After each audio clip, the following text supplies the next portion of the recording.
All right, I am going to talk about and give a demo of sketching animals right now. So in sketching animals, we need to go back and remember our understanding of the skeletal structure of a creature, like from going to the Natural History Museum. I start off with simple lines, stick figures for the animals I'm sketching before adding a little bit more structure, a little more mass to that structure. So again, volume and form, and then I can go and add other details like texture and pattern and coloring. Same thing here with the rhinoceros. It started off again with just those simple lines at first. We can always go and break it down into the simpler forms when we're sketching an animal. So move that aside, and I will go through and do 2 new pages of sketching zebras and gorillas.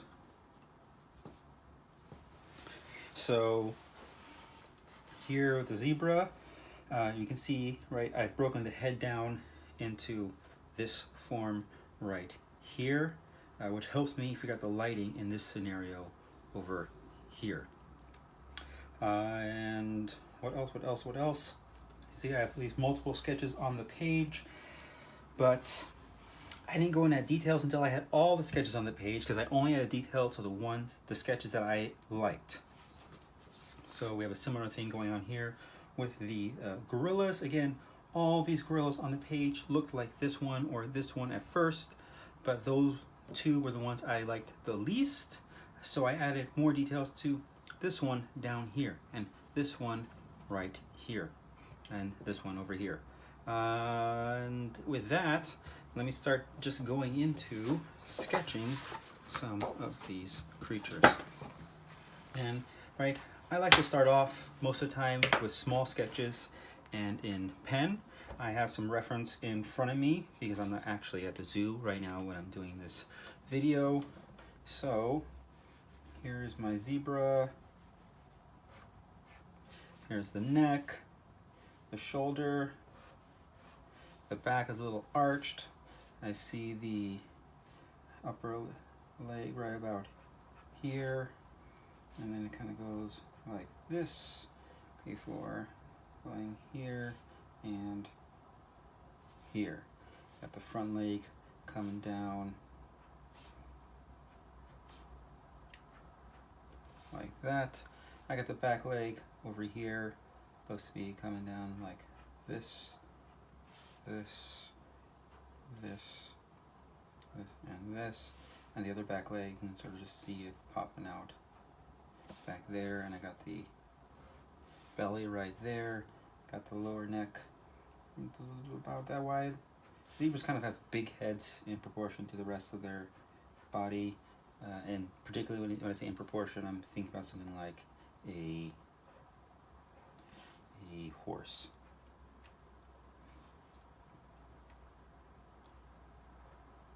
Alright, so starting off with that structure before adding some mass to it. The zebra's head right here, and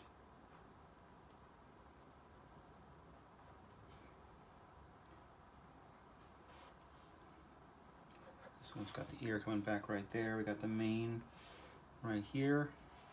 Add some mass to the zebra's butt. The joint right there.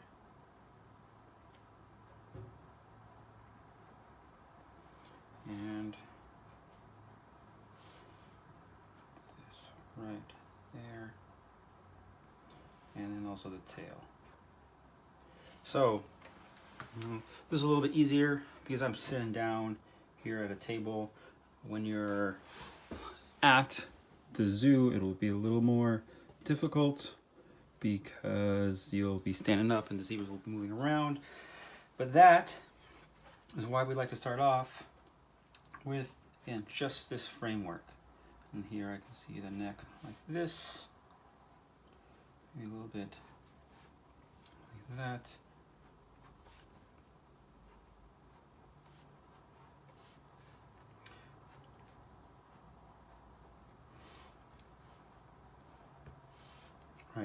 just that framework is enough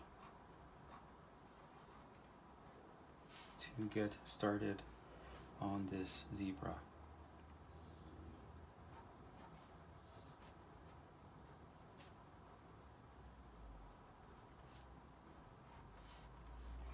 Pull this back a little bigger again. They're a little more stout than a horse by comparison. And what I am trying to do here in this video demo, even though I'm looking at photos, right? Each photo is from a different angle because the zebras will be moving around when you're looking at them in person. So I like to get, this is also why I like to start sketching creatures and animals from different positions. What else? Let's look at this. Let's look at a close-up of the head. I have the small space right here. I can't possibly draw another zebra in there. Let's do a close-up of the head. Right.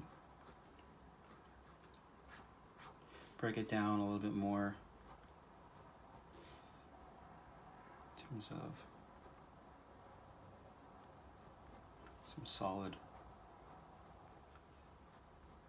faceted forms.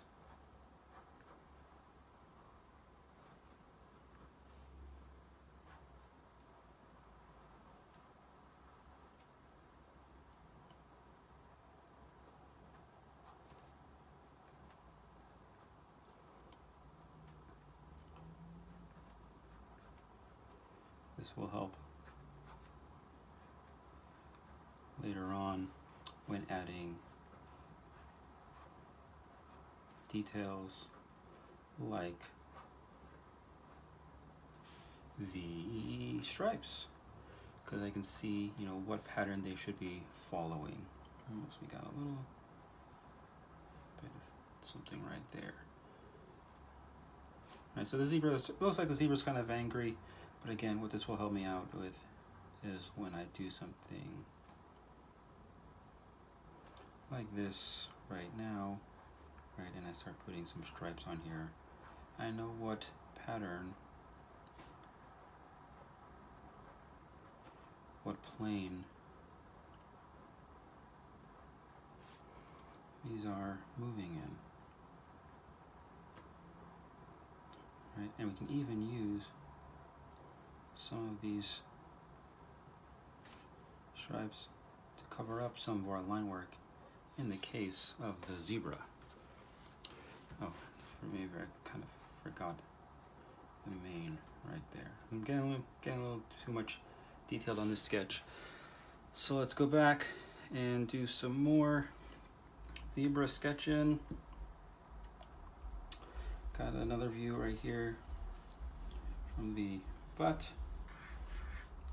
So the back of the zebra.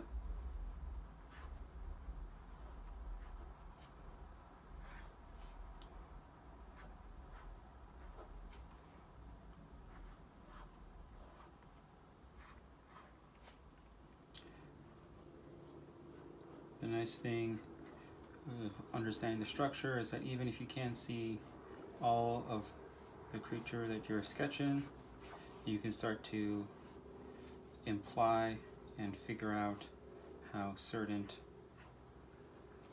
forms and structures go because you've been sketching this from other angles. And this one, his neck is right about here, and his head is actually turned in looking at us. And he's kind of got a little bit of a mouth right there.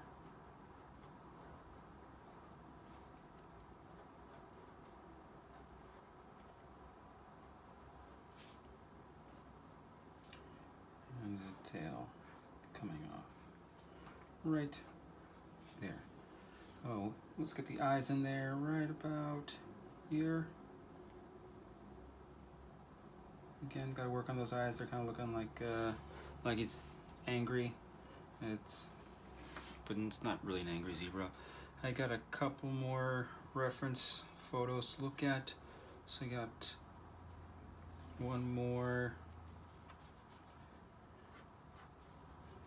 attempt at the head here. And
the neck,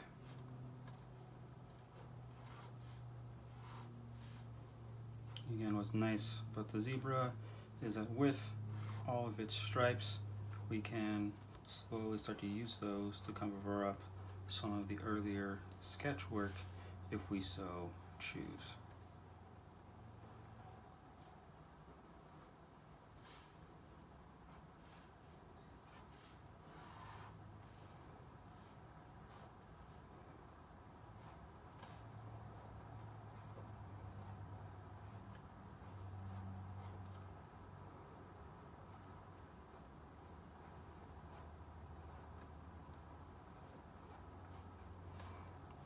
And since I've already started adding some detail to this one, and it is the largest sketch on the page, we'll start to add some more stripes to it. And what the nice thing about the stripes in this instance is they start to act like contour lines, helping me to describe the form of this zebra.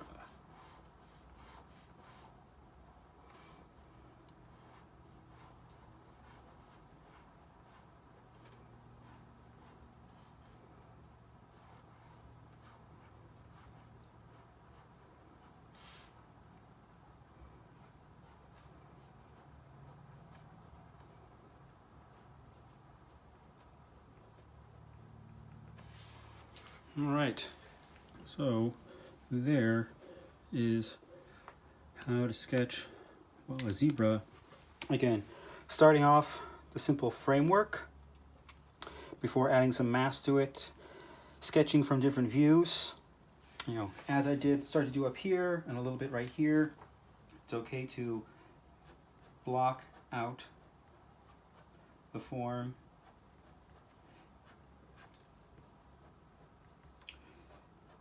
If that helps you to understand it, and particularly so that you can look at it from some different angles, right? If I take that and look at it from the side view, it looks something like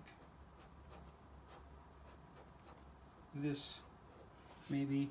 And in this instance, it looks like maybe that's just a little too long. It doesn't have to be a block. It can be, as you saw me kind of do up here, a sphere, and then like a cone cylinder coming off of that.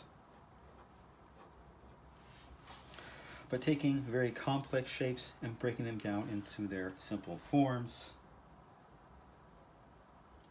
And that will become very important because they will be moving around and aren't going to let you just look at them from one specific angle, similar to the fish.